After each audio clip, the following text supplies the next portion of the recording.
أعوذ بالله من الشيطان الرجيم بسم الله الرحمن الرحيم إن الدين عند الله الإسلام صدق الله العظيم توشي اللهم صل على سيدنا ومولانا محمد وعلى آله وصحبه أجمعين. چونکہ یہ موقع جو ہوتے ہیں یہ تقریر کے موقع نہیں ہوتے، صرف بچوں کی حوصلہ افزائی کی جاتی ہے. میں سب سے پہلے برادر مکرم مولانا مجیب الرحمان صاحب کو خراج تحسین پیش کرتا ہوں کہ جنہوں نے محفل سجائی تھی چند لوگوں سے، اور آج ماشاءاللہ آج کی غزل میں ہر ایک بچے نے اپنے انداز میں کوئی خوبصورتی کے ساتھ اپنا پیغام جو تھا وہ رکھا.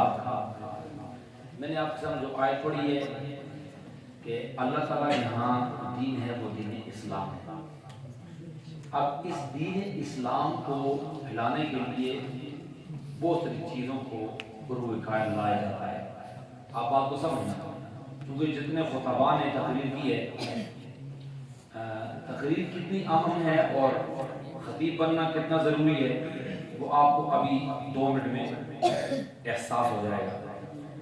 جب ہم دین اسلام جو ہے نا اس کو مختلف طریقوں سے لایا جاتا ہے اور محفوظ کیا جاتا ہے. نمبر 1 تبلیغ سے دین اسلام پھیلتا ہے. پھر تصنیف ہے، اس چیز کو کتاب کے اندر جمع ہے. پھر تصنیف کے ساتھ تعلیف بھی ہوتی ہے. وہ علماء کرام سمجھتے ہیں کہ تصنیف اور تعلیف میں کیا فرق ہے. پھر اسی طرح تحقیق ہے، جسے ہم مفتیان عظام کہتے ہیں، جو تحقیق کرتے ہیں مسائل میں اور پھر تخریج کر کے مسئلہ نکال کے باہر بتا دیتے ہیں. پھر اسی طرح مناظرہ ہے،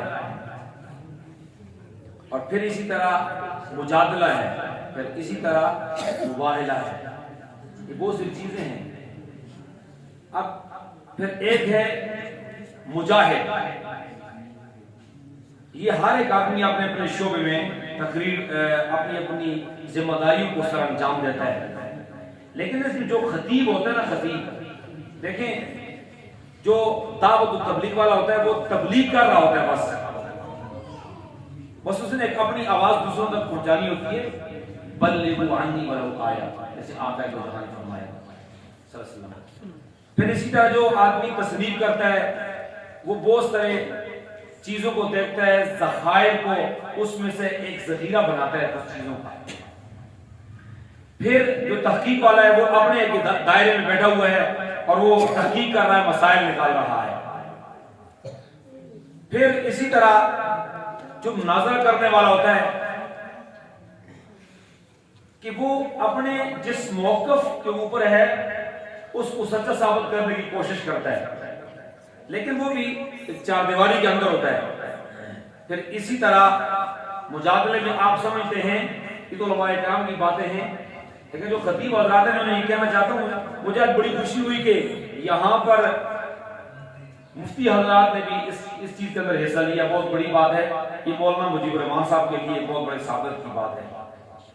مباہلہ، یہ بھی آپ کو علماء کرام ہی کے پاس بیٹھیں گے بڑی تفصیل اس کی کہ مباہلہ کیوں کیا جاتا ہے.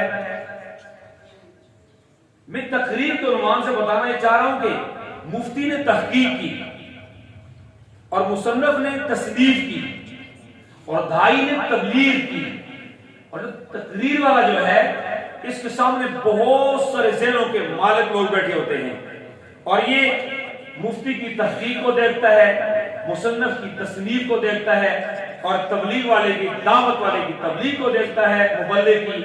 پھر اس کے بعد ان ساری چیزوں کا نچوڑ نکالنے کے بعد اس بات کو خوبصورتی کے ساتھ سامنے بیٹھے ہوئے آدمی کا دل دماغ نکالتا ہے.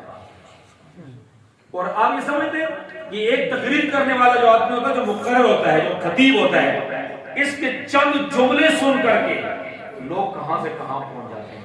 اس کو میں آپ کو بات بتاؤں, حضرت سید عطا اللہ شاہ بخاری سب کہتے ہیں رحمۃ اللہ تعالی, آپ تقریر کر رہے ہیں لاہور میں, اور آپ نے جس آدمی نے آقا دو جہان نبی کریم صلی اللہ علیہ وسلم کے خلاف کتاب لکھی تو اس کے اوپر بڑے جلالانہ انداز میں برس رہے تھے. تو ایک تانگے والا جس کو آپ غازی المدین کہتے ہیں, یہ تانگا چلا رہا تھا, تانگے پر بیٹھے ہوئے تو سواریاں لے گیا تھا, اور جیسے اس نے اپنا تانگا روکا اور اس سواریاں اتر رہی ہیں اور سامنے حضرت شاہ جی تقریر کر رہے ہیں, اور اس کی جو نگاہ اور اس کی کان سماعت ساری اس طرف چلی گئی.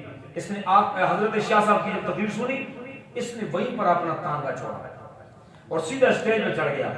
کہنے والے کہتے ہیں اس نے یہ پوچھا کہ شاہ صاحب آپ نے جو کہا ہے کہ اگر میں ختم نبوت کے منکر کو اور گستاخ رسول کو اگر میں قتل کر دوں تو آپ مجھے بتائیں مجھے کیا ملے گا. تو حضرت شاہ صاحب نے فرمایا کہ آپ کامیاب بھی ہو, اگر اس کے اوپر تم مارے گئے تو تمہیں شہادت کا رتبہ ملے گا, اور آپ کا جو جہاں کی شفاعت بھی ملے گی اور شفقت بھی ملے گی, اور حتیٰ کہ اگر تم شہید ہو گئے تو قیامت والے دن 70 وہ لوگ جن پہ جہنم واجب ہوگی تمہاری سفارش پہ اللہ ان کو جنت میں داخل کرنا. اور یہ آدمی وہیں پر, یعنی تقریر جو خطیب ہوتا ہے اس کی تقریر کا انداز کہ یہیں پر اس نے اپنا تانگا چھوڑا, واپس بھی نہیں گیا, وہیں سے کہتے ہیں اس نے خنجر دیا اور اس کو زہر آلودہ کیا اور یہیں سے نکل پڑا, اور جا کر کے اس نے آقا دو جہاں صلی اللہ علیہ وسلم کے خلاف باتیں کرنے والے کے سینے کے اندر یہ اتارا, اور اس کے بعد یہ شہید بھی ہوا اور اس کو بڑے اعزازات ملے. تو کہنے کا مطلب یہ ہے کہ خطیب جو ہوتا ہے نا, خطیب یہ سارے حضرات کی چیزوں کو جمع کرتا ہے اور جمع کر کے اس کو اپنے خوبصورت انداز کے اندر آگے پیش کرتا ہے. میں ایک مرتبہ پھر آپ کو مبارکباد دیتا ہوں, چونکہ ابھی آپ اس انتظار میں کہ کس وقت ہمارے لیے اعلان ہو اور ہمیں جو چیزیں ہیں ہمارا انعام ہمیں ملے. تو یقیناً چھوٹے بچے یہاں پر تھے اور انہوں نے بہت خوبصورت ماشاءاللہ تقریریں کی ہیں, تو مجھے نام بھی نہیں آتا, اور یہاں پر میں نے دیکھا ایک چاچا اور ایک بھتیجا جو میدان میں آ کھڑے ہو گئے. اور دین کی نسبت سے آپ دیکھیں نا کہ آج ان کو یہاں میں نے کہا کہ آپ کو ابھی جوان آدمی ہیں. شیخ سعدی کے بارے میں آتا ہے کہ جب انہوں نے علم سیکھنا شروع کیا تھا اس وقت وہ 70 سال کی عمر کو کراس کر رہے تھے, اور اللہ تعالیٰ نے انہیں بڑا علم دیا.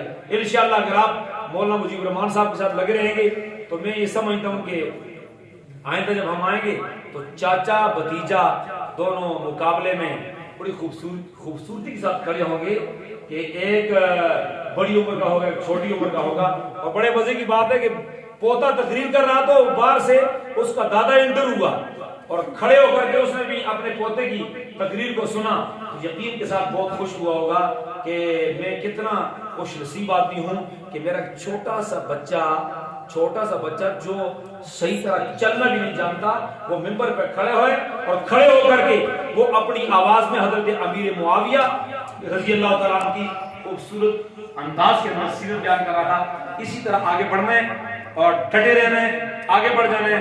اور انشاءاللہ آج مجھے دیکھ کر کے مجھے بھی مولانا مجیب الرحمان صاحب کہہ رہے تھے کہ آپ سرپرست ہیں, اور ابھی تک آپ نے ہمیں پوچھا ہی نہیں ہے, تو کہنے لگے کہ بھائی ہم آپ کی کوئی جرمانہ لگاتے ہیں. تو یہ بھائیوں والی باتیں ہیں. بات یہ ہے کہ باقاعدہ طور پہ جو شیڈول ہوتا ہے, شیڈول بن کے جب ہمارے پاس آتا ہے تو پھر ہم اس چیز کے ذمہ دار ہیں کہ ہم اس کو بار بار پوچھیں کہ آپ اس شیڈول کے اندر آپ نے کیا کچھ کیا ہے. تو جیسے ابھی ایک قدم آگے چلے ہیں, اگر اسی طرح یہ چلتے رہے تو مجھے امید ہے کہ ایک دن ایسا آئے گا کہ یہاں پر آپ کے لیے مناظر تیار ہوں گے, اور انشاءاللہ العزیز ایک وقت ایسا بھی آئے گا کہ آپ کی اس تقریر کو اور آپ کے اس مناظرے کو دیکھنے کے لیے لوگ یہاں پر آئیں گے. اور اس پر تو ایسے ہوا ہے, اور ابھی میں یہ کہہ رہا ہوں کہ انشاءاللہ آئندہ جب یہ پروگرام ہوگا اور باقاعدہ طور پہ ہم انشاءاللہ اس کو لائیو چلائیں گے, اگر زندہ رہے اس کو پوری دنیا کے اندر لوگ دیکھیں گے.